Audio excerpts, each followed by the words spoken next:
Hi, and welcome back to Easy Spanish with Tim, con Señor Tim. We last time we were together, we talked about the voice inflection to create the question. ¿Tiene mi lápiz? ¿Tiene algún papel? Today we're going to be continuing on with our possessives with a little practice. So we're going to look at the singular. Es mi libro. Libro is book. Libro. Perro is dog. We talked about that last time. Coat can be many different words. These are two. One is abrigo. Abrigo. The other is chaqueta. Chaqueta, like jacket. Chaqueta. Su madre, her mom. Her mom. Casa, house. Auto, carro, coche, for car. So let's practice. Es mi libro. Es mi libro. Now notice how this is going to sound like it's together. Es mi. Es mi libro. Es tu perro. Es su abrigo. Es su chaqueta. Ella es su madre. Ella es su madre. Esa es nuestra casa. Esa es nuestra casa. That's our house. Ese es su auto. That's his car. Or that's their car. Okay? Mi libro, tu perro, su abrigo, su chaqueta. So es, remember that is the singular. It's my book. Es mi libro.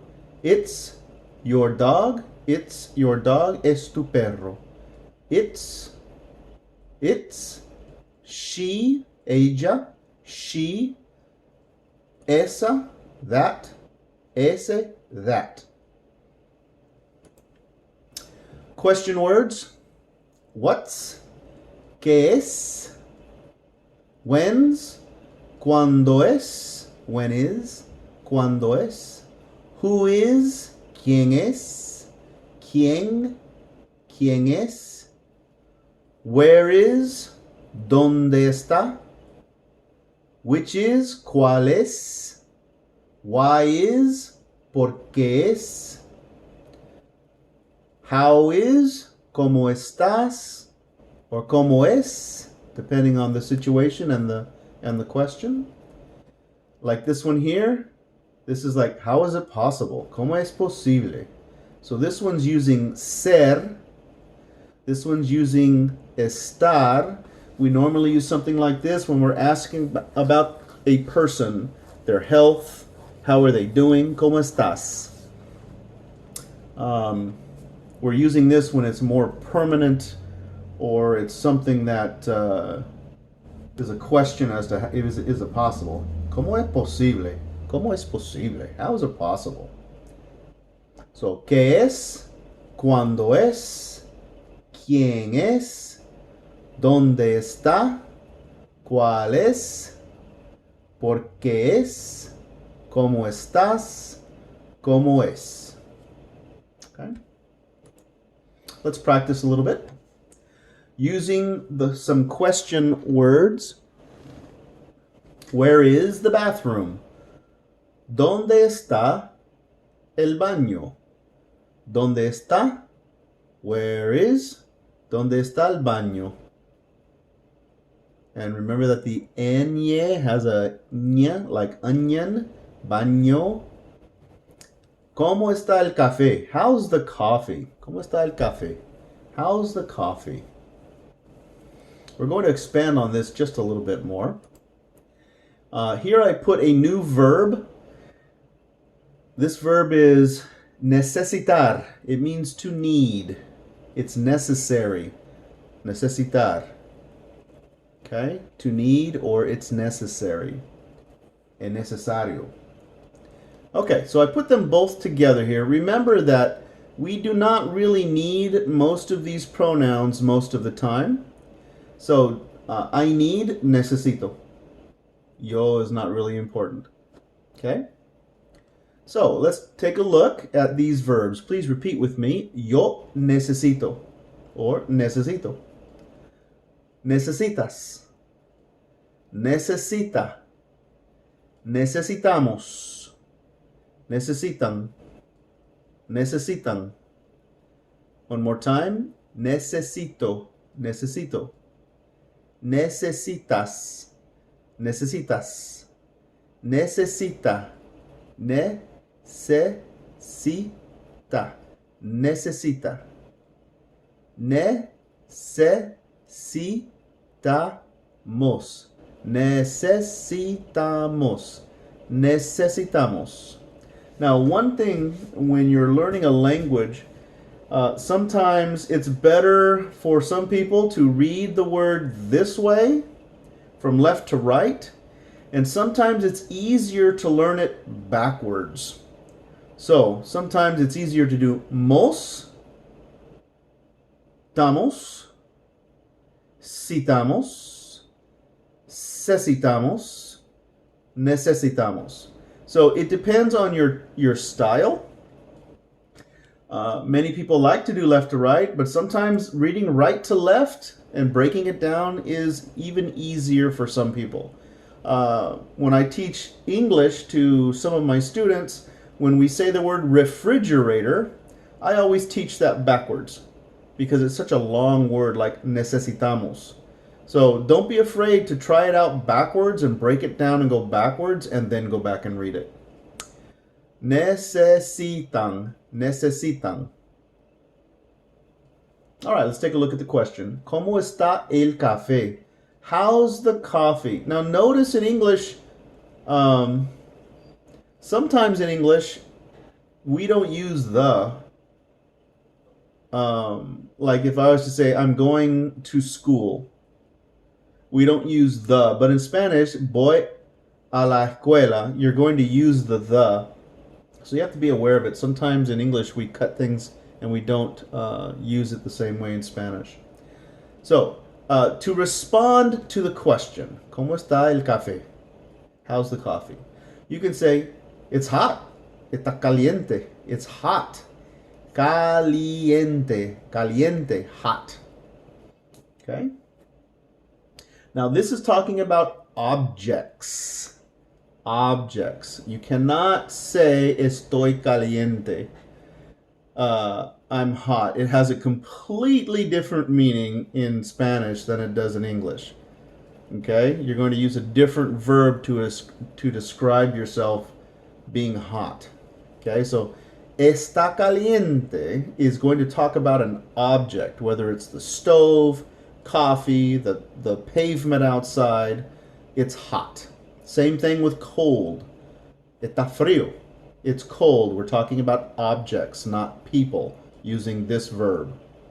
Okay, if you use this verb with a person, you can get into a lot of trouble. All right, I'll teach you about that at the end of this lesson. El café, the coffee is very good. Gracias. Thank you. El café es muy bueno. Gracias. Now, you can say this with the food. La comida es muy buena. Okay, so you can use this just by changing a few words and whether it's masculine or feminine to apply to many different things. So let's practice this one. El café es muy bueno. Muy is very.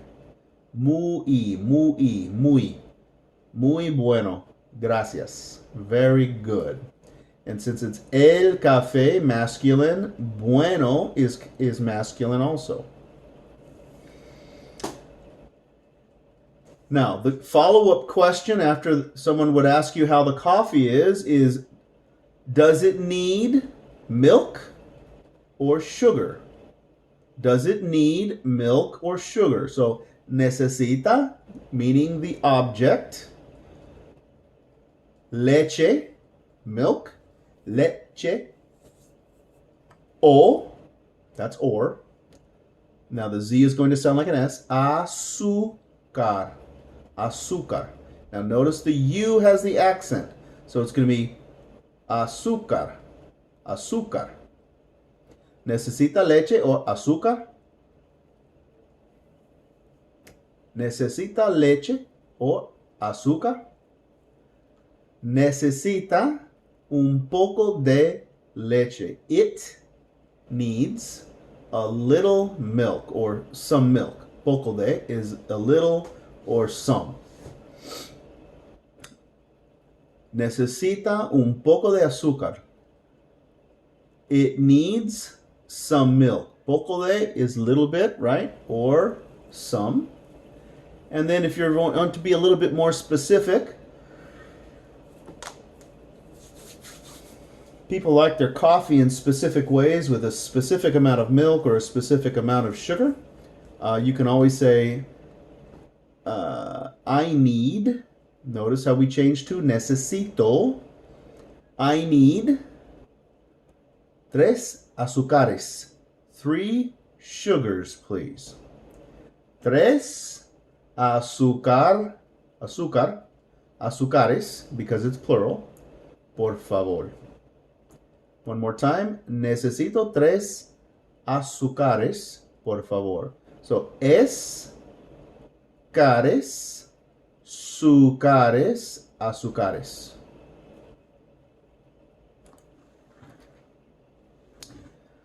Okay, we're going to review using some sentences, but this time we're going to build it using our verbs and our pronouns. Okay? So we have Juan and Hilda, Juan y Hilda. We're going to use the verb ser, and then we're going to say from Mexico. Juan y Hilda ser de Mexico. Okay, so which one of these verb conjugations are we going to use with the plural of Juan and Hilda? Juan y Hilda. Juan y Hilda son de México. Juan y Hilda son de México. Juan and Hilda are from Mexico. So we're going to use the same conjugation, son, are, with 2 people. Now we have 2 choices. Ellos or ellas. What's the rule? If it is a mixed group, we use the masculine. Ellos son de México. Oops, I forgot to change that. Sorry, I modified it from my Spanish lesson. My apologies. Forgot to do this. There. Now it looks like Spanish. My fault. Okay, so Juan and Hilda are from Mexico. They are from Mexico. Good. Ellos son de México.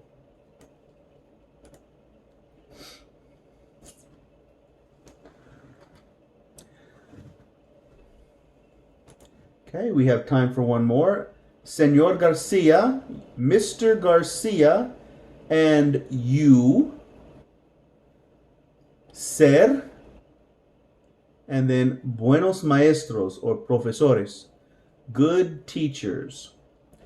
Okay, so Mr. Garcia and ustedes.